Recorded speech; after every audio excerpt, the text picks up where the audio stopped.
Howdy folks, Nathan Adlin here with the Fast Lane Truck, and we have something very special for you. We have the brand new Chevy Duramax 3500, the brand new Ram Heavy Duty 3500, and the very brand new Ford F350 Super Duty.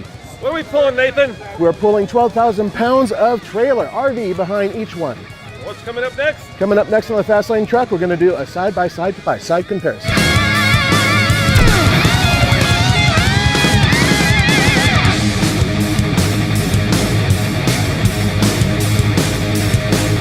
In case you're wondering what we're towing, let me show you. It's a fifth wheel, the Crusader Touring Edition. There we have it. Look how big that looks. It's massive, but you know, these two-axle trailers are made out of relatively light materials. So let's see the real number, the one that's most important, and that is how much weight we're towing. And that would be right here, and it's right there, 12,057 pounds. 12,057 pounds behind the Chevy, the Ram, and of course the Ford. So these trucks are capable of towing a lot more than these trailers, as you probably know. But today, 12,000, fifth wheel, lots of fun. All right, gang, we are in the Chevy, the 3500, with my man Nathan driving. Hello guys. And this Chevy has the Duramax, which puts out 397 horsepower and 765 pound-foot of torque. What is it paired with, Nathan? It's paired with an Allison 6-speed automatic transmission. Now, Ford flew us down here to test their new F3, 2, and 450, and they've loaded up basically 3 of the 350s, which competes with this, which is the Chevy 3500 heavy duty. And we're going to do a miniature Ike Gauntlet, except we're calling it the New River Gauntlet because that's the new river that we're crossing. Yep. And the idea is there's a 7% grade of highway here, and we're going to try to see how long it takes the truck to climb the very steepest part. So Nathan's going to hit the steepest part at 50 miles an hour because we're going to do a rolling start. Yep. And we're going to time how long it takes to get to the very top of this ascent. For lack of a better word, and the new river's right here, let's call it the New River Gauntlet, dude. New River Gauntlet it is. We are, of course, not at a mile above sea level like we are. No, 2 this miles. is West Virginia. We are actually going to be peaking at about 2,700 feet. Yeah, it's not that stressful, especially on these trucks. I mean, these are serious heavy-duty trucks. So, how do you like the Chevy? Love the interior. Probably the best interior in its class. Really nice fabrics to touch all around, soft materials, much nicer than the Fords. But there is a little problem, and that is that the steering wheel goes up and down, but it doesn't have a telescoping feature. And you know what? I want that, and I know a lot of you guys want that too. Yeah, I think Chevy has really stepped up their game in terms of the interior, especially in this generation of heavy-duty truck. Absolutely. Just trying to get it to downshift. There we go. Now we're letting the truck do all the shifting. Once again, same rules as the Ike Gauntlet. We're not doing the manual shifting. And in case you're wondering, we're towing a camper. That's right, 12,000 pounds worth. Yeah, 12,000 pounds worth of campers. They all have basically the same camper behind them, so it's about as close as you can get. But we want to do a head-to-head comparison because it's really difficult for us to get 3 trucks that are as close as possible to compare. And so when we get our hands on them, we'd be stupid not to do it. Exactly. That's why we're doing the best we can to hijack these trucks and keep them for as long as possible to make these things happen. Yeah, the other journalists must love us. So I see, are you at 50? Yep, at 50. Right, we're going to do a rolling start, and we're coming up to the steep part pretty soon. Not quite yet. You know, this is a very comfortable truck. It's a very comfortable truck. It's weird. It doesn't translate the motions of the trailer the same way the Ram and the Ford do. When we go through a bump, yep, I kind of feel it as almost like a pogo action, that it goes up and down. Not in a bad way, mind you. Everything translates, you know, from the trailer to a truck. It's just they all do it differently. In this case, I can kind of feel the seat lift and lower a little bit when the trailer's bouncing. Okay, start right there. All right, here we go. Foot's all the way down. There it goes. Foot's all the way down. Let's see if it. Let's see how it does in the 7% grade. So far, not much of a problem, huh? No, not much of a problem. We're almost at 60. Speed limit here is 70. 70, yeah. So the question is, can we maintain 70? I'm thinking no, probably not. Yeah. It's pretty steep. 7%, which is what the sign said on the way. Which is about as steep as it gets. Yeah, it's as steep as it's allowable on an American highway. So it's a really good test.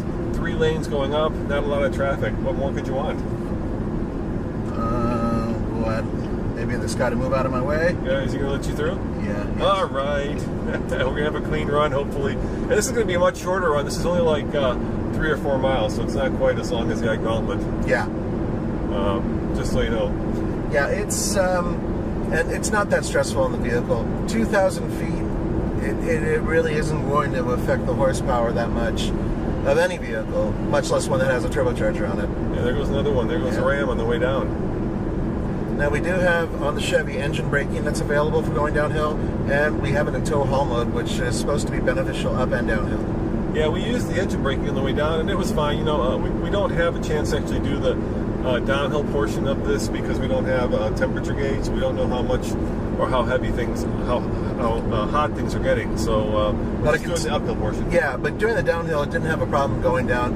And whenever I was starting to go too close to high speed, I just tapped the brake and it would downshift and use the engine braking. And it's very easy in the Chevy. Very easy in the Chevy. But all the way down? All the way down. All the way down. Wide open throttle. Wide open throttle. Just a hair under 60.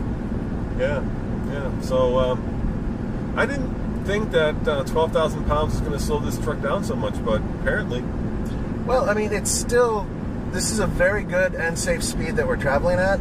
It's letting us do it without much of a problem, but it's not downshifting, and it's cruising along at about 2,700 RPM. Yeah, so we're letting the truck's computer, its algorithms do the thinking for us, which is the way most people drive. I mean, yeah, you could do it manually.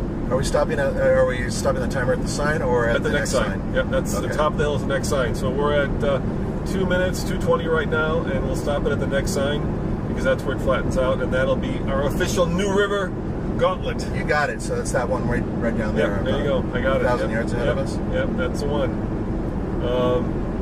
And for all you Ford and Ram boys, we're going to do those as well. Damn straight. Damn straight. So we'll see which one ends up being the fastest. So here comes the number exit 133, which is our stop sign. Ready? Boom. There you go. 250. 250.93. We have a new benchmark, Nathan. All right. So we are going to grab either a Ford or a Ram next and see what they can do. That's good because it slows down to 55 here. Yeah. Actually, it works out great for us. Yeah. That's exactly where we are. All right. 250.93. 250.93. That is the benchmark.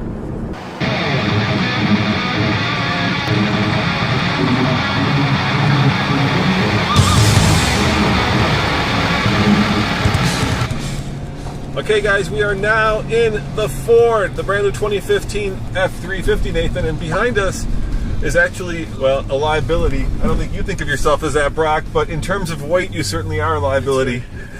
We have Brock here with us, who's, what are you here for? We're here to let you guys drive our 2015. No, you. Why are you in the truck? Yeah. Why am I in the truck? Yeah. I just want to help answer questions and see What do you do for Ford? See what you guys think. Brock, don't let him bother you. I'm giving him a little, consumer marketing manager for Ford Super Duty trucks. giving him a little bit of a hard time. Yeah. The reason Roman's giving him a hard time, aside from the fact that Roman's a cranky old man, is because the other vehicles we tested, Brock wasn't in. What do you weigh, about 160 soaking wet? Yeah, that's about right. Yep. So there's plenty of us to go around. It doesn't matter if he's in here or not. The truck won't care. Okay, now we're doing what we're calling the hell is this river called? The New River. That's New right. River. The New River Gauntlet. And we're in the F350, and just in case you're curious, MSRP on this is 68,770. We didn't have the MSRP on the other truck, but we do have it here. It's got the 6.7, which has how much horsepower and torque? 440 horsepower and 860 foot-pounds of torque. Which is best in class out of the three trucks that we're testing. And, you know, we've got all the goodies here, and this is one of my favorite trucks, the King Ranch. Yeah, this here belongs in Texas. It's a very Western truck, isn't it? Proper cowboy truck. American heritage. It's America, gosh darn it, it's America. That's right. So let's see how America does compared to, even though I'm sure Ram would argue that theirs is very American as well. Yeah, well, we'll see about that.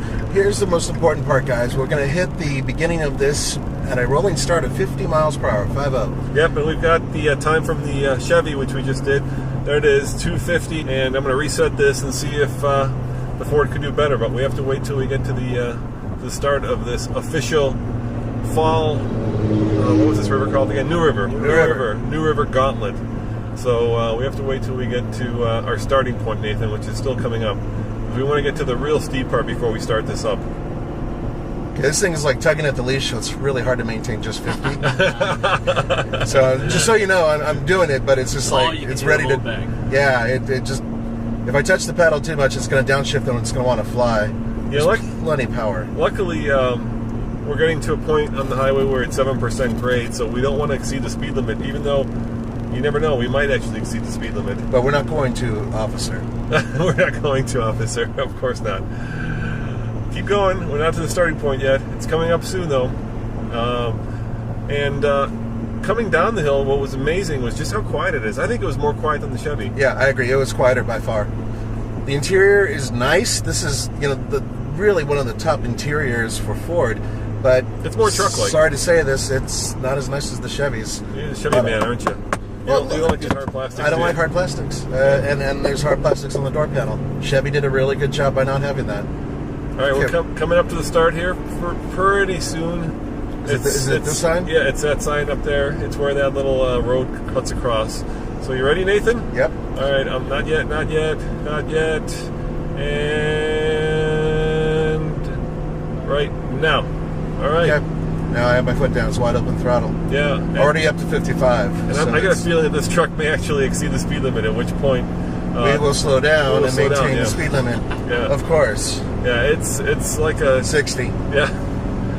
It's not having a problem. No. 65. It's a wild dog just pulling at the collar, man. Damn. Damn, this thing is powerful. All right, so are you cheering for the Ford? Obviously. Yeah, Brock is cheering for the Ford back there. Little flag, go Ford, go. I'm worried about this thing actually exceeding the speed limit. Well, we're already up to 60. Just left right up to 60. To 60. It really does have a lot of power. Really good transmission, too. Keep in mind, this is a 7% grade, the highest allowable on a U.S. highway. So, we don't have the elevation going for us, but we certainly have the grade. That we do. How does it steer, Nathan? Well, so far the nose isn't light at all. Yeah. And what we noticed last time with the Chevy is that when you were going over bumps and whatnot, it had a slight pogo effect where you were being kind of sent up and down. It wasn't too bad. This doesn't have that at all. It's not showing any signs of really straining, and I actually had to double check and look in my mirror to make sure we're still towing something. I know you like the Chevy's interior more, though. Yes, I do. The Chevy's interior has a lot of soft touch areas that matter when you're actually resting your elbow. Not really hard plastics, which is everywhere you touch here. Elephant skin. It is. It's hardened to elephant skin. But the seats in this truck are very comfortable. The steering wheel is great to grab. Nice seating position. And, I mean, I'm in wide open throttle right now, and I'm only talking slightly louder than I have to. Yeah, it's certainly quiet, especially going down the hill. It was very quiet. Yeah, and the throttle brake worked great, just as good as the Chevys. Wasn't really much of an issue. We're almost at speed. Wow, this thing's hauling. Oh, I know. It's going to want to. You're going to be able to make this turn without. If you have to lift a little bit, I'm going to lift a little tiny bit for this corner here. All right, just to be safe. We lifted a little bit, which says a lot about the truck. It says it's powerful enough. But look at the steepness of that hill. I bet you if you stay lifted, this thing's going to slow down. I'm back on it. Yeah, I'm back on it. Okay. Yep. You okay back there? I'm all right. You're not scared. All right. We don't want to scare Brock back there. Brock's going to show his buddies and say, "Look at these two bozos I had to stay with on this one part." Wide open throttle. Yeah. You know, I like the King Ranch version of this. I think if I were to get one, this is the one I'd go for because I'm a big fan of America. Gosh darn it. Is this where? Nope, one more. I'm all over it. Don't worry. I'm making sure I just do it for America. Gosh darn it. It's a big truck, but I like the leather. The wood applique is wood applique, but this interior color is kind of nice. It's a nice combination. Okay, here we go. We're coming up to the sign. It's going to be not even close, and stop. There we have it, Nathan. There you have it, 236. 236. So we're basically 14 seconds faster. Give or take. I'm doing the math in my head. I'm probably off a little bit, but 14 seconds faster. Ish. Yeah, and that makes sense. I mean, you got more torque, you got more horsepower, right? Yeah. But the big difference here is just in terms of overall feel. And it was a breeze to drive this without feeling any strain on the truck. All right, well, I am curious to see what the Ram will do with the Cummins.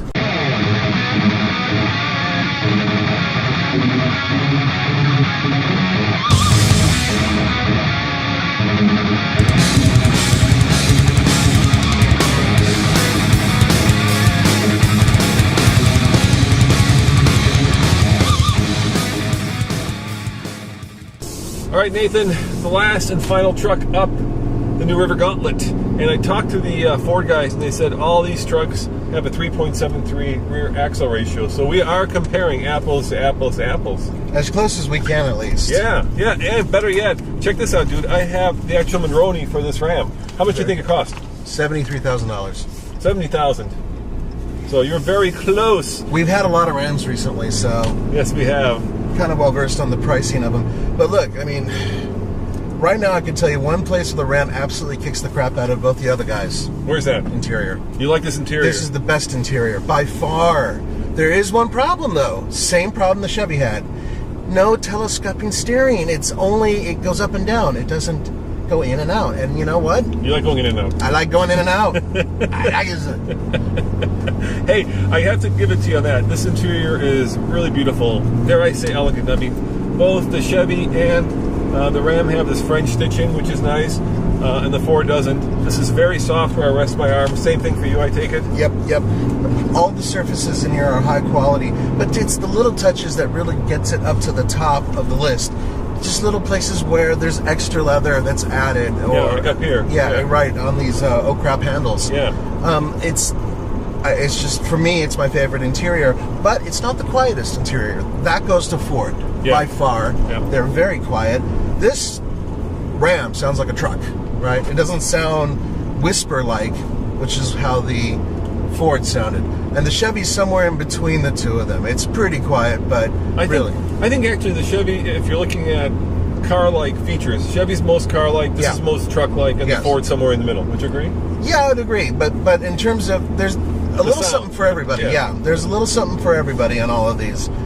Now, I've got the stopwatch here. Once again, we're going to do the same thing. You okay? Yeah, I'm right. All right, we're going to go a running start. We've got the last time with the Ford, which was 236. The other thing I will say is that this has the high output Cummins, which is 850 pound-foot of torque, and I believe 385 horsepower. So it's really close to what Ford's doing, but it is under. It is under. Ford is 440 horsepower, and top speed is all about horsepower. So this will be really interesting. I'm really curious to see how it'll do compared to the other two trucks. But I do agree with you, Nathan. This interior, and this, by the way, is a Laramie Limited crew cab 4x4 long bed. So it's a nice truck. We're not talking a budget truck here. No. This is pretty much as good as it gets for Dodge or for Ram. Sorry. Yeah, I know. Still do that. We'll be doing that forever. Yeah, it's like ingrained in our brains right now. And you're doing 50? I am at 50. All right, because we're coming up to the starting point. It's that little road up ahead where we start the new and probably only Fall River, New River Gauntlet we'll ever do. Yeah, New River. Yeah, New River. Yeah. All right, here we go. We're coming close, and go for it there. It's all the way down. All right, foot's all the way down. This is exciting. It's not as fast as the Ford. Well, that thing was like a mad dog. Yeah, it was like tearing off, ready to go. Transmission. Now, remember, we have this in tow haul mode, just like we had the other two. So, two-wheel drive, like the other one? Yeah, two-wheel. We don't have a four-wheel drive. Right, just in case people are curious. And we're letting the truck do its own thing. Yeah, by now the Ford was up to like over 60, and we're just getting up to 60. I think it's going to sit right in between the Chevy and the Ford. You think it's going to be somewhere in between? Yep, I think so. Now, I am kind of surprised that when Chevy came out with this latest generation of heavy-duty trucks, they didn't change the engine. They kept the Duramax the same. Yeah, well, and they knew they had a good recipe because they had a very efficient engine, so I'm guessing that's part of it. Yeah, and this has been updated recently. Yeah, of course, the Cummins is an engine that a lot of people love, right? Do you hear that? Yeah, what is that? I don't know. I'm in drive. That's another thing, by the way. Ford tells you what gear you're in. It's got a little readout, and Chevy and Ram don't, which is a real bummer. I really wish they would. So we're doing about 60. I think at this point the Ford is up to 70. This is going to be more competitive with the Chevy, I think. Yeah. It feels a little bit slower. I mean, last time you came around this turn, you had to actually let off because you were going so fast. Yeah, I did. Yeah, it's, I won't have to let off. We're not even at 60, we're like 63 miles per hour or something like that. It also smells really good in here. It smells like leather. It's not just a new truck smell, there's actually a leather smell. I mean, it's real leather. Like, the craftsmanship, at least for a new Ram, is awesome. It looks great. It feels great. Let me show you something else. Check this out. Which means, you know what? This is the only truck with a push button start. Push button start. Yeah, yeah. Out of all the ones that were compared to each other. Remember, this is the higher end truck too. We're talking about vehicles that are built to tow all the time. And another thing I like about Ram, and I'm completely honest about this, I love the exterior aesthetics, especially with Can we look at the slower truck, by the way? Yeah, I see Can you him. move over? I can move over. That's great.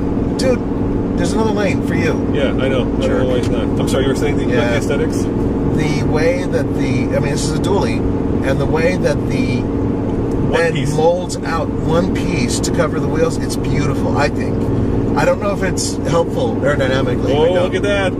It's close. And we just passed. There's the Ford. The Ford would have finished right there at 236. And here comes a sign. So this is going to be right in between the two. And bam, right there. 245.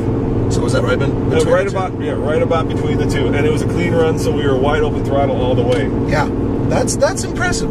And it's about what we expected. Numbers in this game. It's numbers. And Ford has the best numbers right now. And indeed, they have the most powerful truck. And it did this hill in the least amount of time. Yeah, so we've got the new champion is the new Ford, which is not surprising. Although it's a champion here, but we have to get it up to Colorado to see how it handles the Ike Gauntlet. That separates the men from the boys. Oh, no doubt, man. You get that thing up 2 miles above sea level, and it's a whole different ball of wax. Oh, yeah. Yeah. And you know what, folks? Look, maximum here is 2,700 feet. That's not enough to really make these engines work. So really, it's just the grade and the weight, which is only 12,000 pounds. So, getting up to Colorado with the heavy weight, and you know we weigh our puppies down with high altitude, that's going to make things interesting. Yeah, I think we just started a comment war because people are going to be pretty interested in the results of this. Hey guys, you saw what we did. It's very transparent, and actually it makes sense when you look at the horsepower number, when you look at the torque number, and when you look at the results. And there's one other thing to add. We did have 160 pounds of extra weight. Brock inside the Ford. So the Ford had a slight disadvantage. Nothing personal, Brock. It's not you. It's just the extra weight, which, is like one of my legs, really, 160 pounds. But the point being of that, okay, the Ford had some extra weight, and it still did very, very well.